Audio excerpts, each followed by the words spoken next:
po my heart.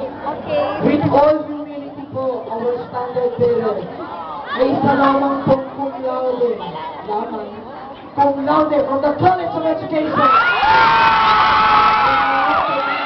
Bachelor of Law, sa po ay awarded as the most outstanding student or most outstanding scholar of batch 2011. Siya po ay recipient ng Maria Clara Lobregat Award of Excellence. Along sa 15,000 students ng WIPSU, ang pangalan niya lang po ang ipinadala at siya po ay nakatanggap ng award na yun. Be proud that you are a WIPSU student. Be proud that we have Mr. our President, Jay Calabro!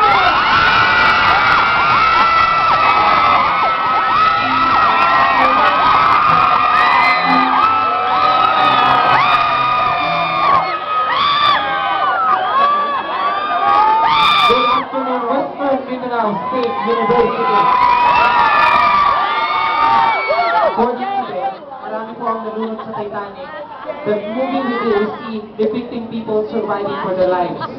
But we fail to see, I'm always saying this in my campaign in Room to Room, but we fail to see that deep within the Titanic are poor people who are also dead because the information sent by the captain, I would like to repeat this one, the information sent by the captain did not totally reach the deck because two things happen. One, hindi po sila nakinig, or pangalawa, hindi po nakarating sa kanila ang information. People at the back, you need to listen to me because I'm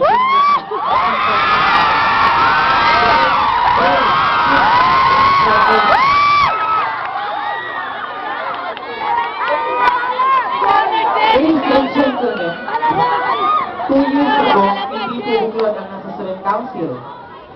Hindi po buklod ang nasa Student Council. Kaya wala po akong sasabihin tungkol dyan. I am very much happy to see blue balloons waving, cheering for the President of Buklod.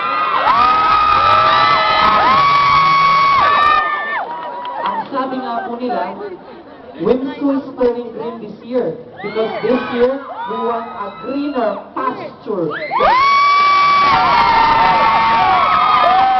I will not be talking about other people. I will not be talking about other candidates. I will not be talking about any other political party in this academy, but I will be talking about my 10-point agenda for the upcoming University Student Council 2012-2013. Again, WIPSU is thinking. You got to listen to your captain.